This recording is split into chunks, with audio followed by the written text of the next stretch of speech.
Bonjour. Dans ce module, nous allons voir un deuxième algorithme qui nous permet de faire du clustering.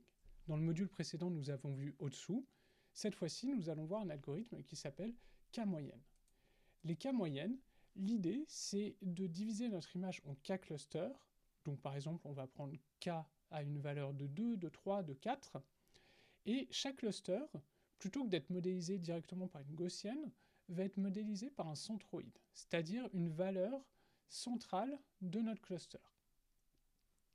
Pour effectuer cet algorithme, on va partir d'une initialisation arbitraire. Soit on a des heuristiques qui nous permettent de déterminer des centroïdes qui vont être efficaces, soit on va prendre une initialisation aléatoire. Pour l'instant, on va garder les choses simples et on va prendre des initialisations aléatoires.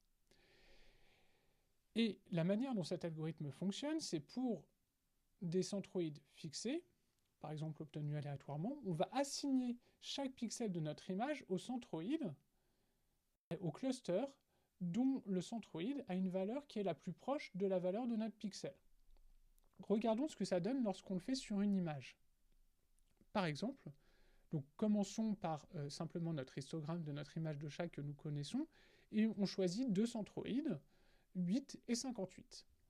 Lorsque on va faire tourner notre algorithme, on va simplement, à chaque fois, assigner chaque pixel à la valeur dont le centroïde est le plus proche, la valeur du cluster dont le centroïde est le plus proche. Donc ici, on voit qu'on a une frontière qui est exactement au milieu entre 8 et 58.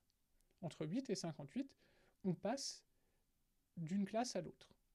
Une fois qu'on a fait ça, on va calculer nos nouveaux centroïdes. On va prendre la moyenne de tous nos pixels ici, et on va obtenir un nouveau centroïde qui va être à 26. On va prendre la moyenne de tous nos pixels qui sont orange, et on va obtenir un nouveau centroïde qui va être à 63. Et donc lorsqu'on applique ça à nouveau, là l'animation est rapide, mais vous pouvez voir qu'on a une évolution, et donc on va arriver à converger vers une valeur centrale qui est proche de 58 qu'on avait obtenue avec l'algorithme d'au-dessous. Alors quelque chose qui est intéressant à noter ici, c'est que contrairement à ce qu'on avait obtenu avec au-dessous, le fond ici est en blanc et le chat est en noir. Je rappelle, le clustering, c'est différent de la segmentation sémantique dans le sens où on n'a pas d'informations sémantiques assignées à nos classes. Là où on pourrait dire avec un algorithme de segmentation sémantique la classe 1 c'est du chat, ici on ne sait pas. Donc on a bien nos deux classes qui sont séparées, mais cette fois-ci c'est inversé par rapport à ce qu'on avait pu avoir avec au-dessous. C'est pas grave, il faut juste garder ça en tête pour faire l'assignation sémantique dans un second temps. Donc continuons, cette fois-ci on va essayer d'appliquer nos cas moyennes sur l'exemple qu'on avait tout à l'heure, sur l'autre vidéo. Et donc on reprend notre image 3.3, et on va appliquer cet algorithme avec deux initialisations aléatoires et différentes. On va voir ce qui se passe lorsqu'on change les initialisations. Donc on va appliquer l'algorithme une fois pour les centres 3 et 6, et une deuxième fois pour des centroïdes qui ont des valeurs 2 et 7. Donc faisons-le d'abord pour 3 et 6. Lorsqu'on initialise à 3 et 6, on va d'abord calculer, à chaque fois, pour chaque pixel de notre image, on va regarder de quel centroïde on est le plus proche. Prenons le premier, 5. 5, est-ce que la valeur 5 est plus proche de 3 ou de 6? Évidemment, c'est plus proche de 6, donc on va l'assigner dans la classe 2, la classe rouge. Pour 8, même question, est-ce que 8 est plus proche de 3 ou de 6? C'est plus proche de 6, donc classe 2. Même chose pour le 8 ici, même chose pour le 12, même chose pour le 12.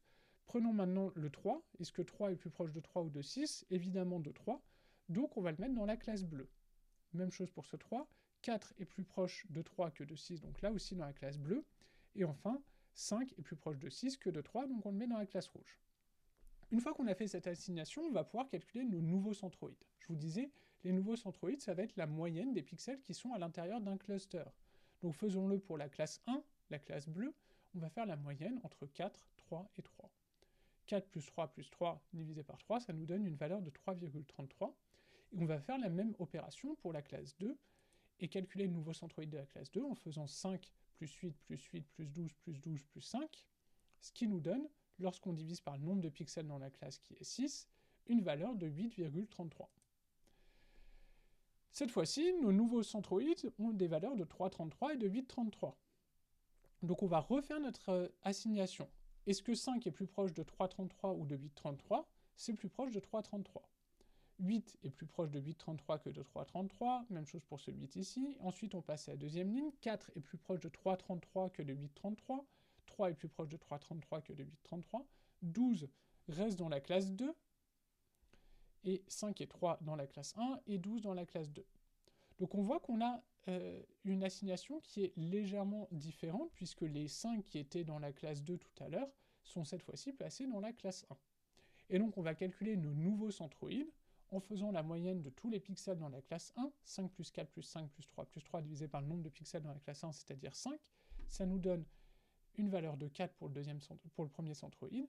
Et enfin, même chose pour la classe 2, 8 plus 8 plus 12 divisé par 4, ça nous donne une valeur de 10. Donc on a un troisième jeu de centroïdes qui va être 4 et 10.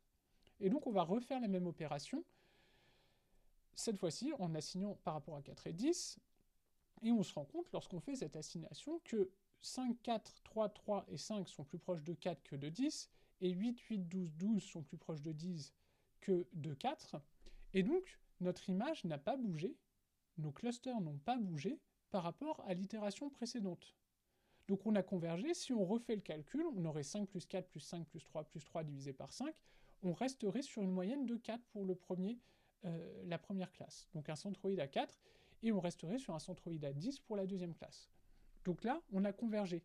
Notre clustering n'évolue plus en fonction du nombre d'itérations. À partir du moment où on a convergé, on peut dire qu'on a fini de dérouler notre algorithme des cas moyennes. Lorsqu'on fait l'initialisation à 2 et 7, donc recommençons, on arrive sur ce schéma-là.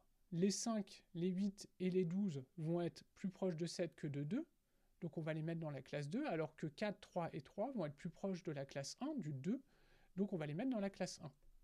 Lorsqu'on fait ça, on peut calculer nos moyennes de nos nouveaux centroïdes. On va avoir 3 plus 3 plus 4 divisé par 3, 3,33 pour la valeur du premier centroïde, et 5 plus 5 plus 8 plus 12 divisé par 6, le nombre de pixels dans la classe 2, 8,33 pour le deuxième centroïde. Si vous avez été attentif, ça vous rappelle quelque chose. C'est exactement les valeurs qu'on avait obtenues après la première itération lorsqu'on avait initialisé nos centroïdes à 3 et 6. Et donc on peut continuer, et on va obtenir là aussi des centroïdes qui vont être aux valeurs 4 et aux valeurs 10. Et donc lorsqu'on le fait une nouvelle fois, là aussi on converge. Donc ce qui est intéressant, c'est de voir que pour une initialisation à 3 et 6 ou à 2 et 7, on va obtenir exactement la même sortie, les mêmes centroïdes, et donc le même clustering, même si on l'a initialisé de manière différente. Ce qui justifie le fait qu'on puisse le faire de manière aléatoire. Attention, ce n'est pas du tout le cas en pratique sur des grandes images qui vont être plus complexes. On va avoir des différences légères selon les centroïdes qu'on initialise au départ. Plus important, on peut avoir des nombres d'itérations qui vont être bien plus élevés. Mais là, ce que je voudrais qu'on note, c'est que dans les deux cas, on a juste eu besoin de faire 3 itérations. Si on l'avait fait sur au-dessous, on avait des valeurs entre 3 et 12, et donc il aurait fallu faire 9 itérations pour tester toutes les valeurs de seuil possibles.